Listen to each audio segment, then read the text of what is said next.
आज हम लोग को सबसे पहले पढ़ना है संक्षारण किसे कहते हैं। तो सबसे पहले देखते हैं कि धातुओं का संक्षारण किसे कहते हैं।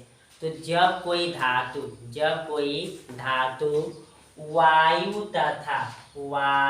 तथा जल के संपर्क में आने पर, वायु तथा नम जल के संपर्क में आने पर धातुओं का धीरे धीरे क्षय हो जाना ही संक्षारण कहलाता है।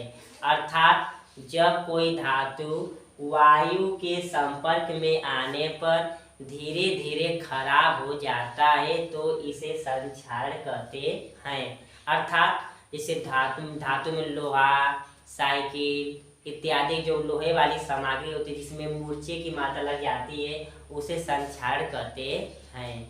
आप देखते हैं संक्षारण के बचाव के लिए नंबर 1 सबसे पहले पेंट की रंगाई करते हैं। अर्थात जितने लोहे वाली वस्तु होती हैं, बॉक्स चाहे जो भी साइकिल हो गया, जितने वाली सभी वस्तु होती है उन पर पेंट की रंगाई करते हैं ताकि जल और हवा के द्वारा वस्तु खराब न हो। दूसरा देखते हैं यश लेप, जैसे तार हो गया, एल्युमिनियम का तार हो गया और अन्य लोहे वाली वस्तु हो गई, इन पर हम लोग यश लेपन लगाते हैं या परत लगाते हैं, चाहे चांदी लगाते हैं चाहे जिंक का परत लगाते हैं, जिससे पानी पड़ने के बाद पृथ्वी पर ज्यों का त्यों गिर जाती है। जैसे विद्युत तार होते हैं वो एल्युमिनियम का बने होते हैं, वह धातु जैसे पानी पड़ती तो अपने आप ज्यों का त्यों गिर जाता है। इस प्रकार हम लोग यश लेपन लगाकर बना सकते हैं। जैसे घर में जो बर्तन भोजन पकाने वाले बर्तन होते हैं उनमें भी एल्युमिनियम का यश लेपन लगाया जाता है जो अत्यधिक चमकीला होता है।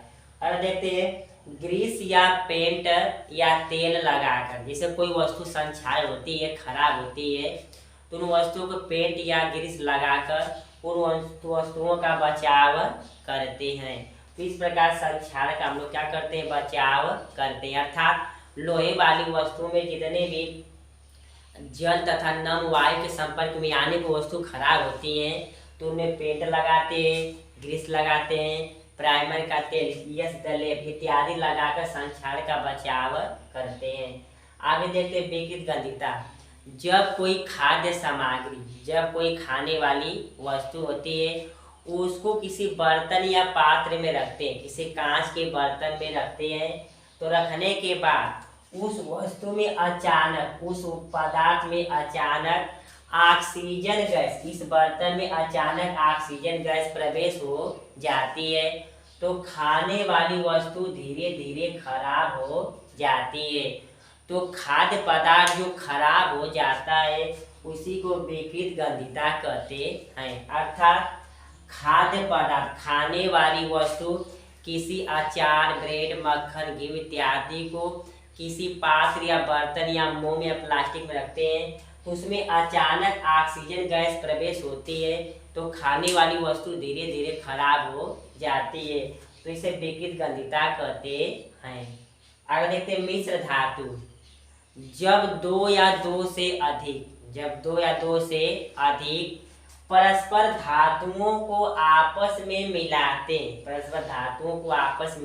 मिलाते हैं तो मिलाने के बाद जो नए पदार्थ का निर्माण होता है उसे मिश्र धातु कहते हैं। अर्थात दो धातुओं को आपस में मिलाने क्रिया को मिश्र धातु कहते हैं। जैसे मिश्र धातु का उपयोग कहाँ करते हैं, मूर्ति बनाने में प्रयोग करते हैं। मिश्र धातु का प्रयोग मूर्ति बनाने में या मूर्ति का जो गला होता है उसको सुंदर बनाने में प्रयोग करते हैं। मशीन के पुर्जे बनाने में मिश्र धातुओं का प्रयोग करते हैं एवं अन्य वस्तु बनाने में मिश्र धातु का प्रयोग करते हैं। अगर देखते हैं 24 कैरेट सोना किसे कहते हैं।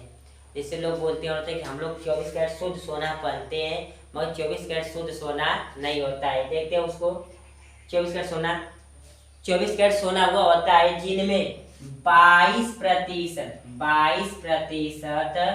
शुद्ध सोना, 22% शुद्ध सोना तथा उनमें 2% चांदी या पीतल या जिंक की मात्रा मिलाते हैं। पीतल या जिंक की मात्रा मिलाते हैं।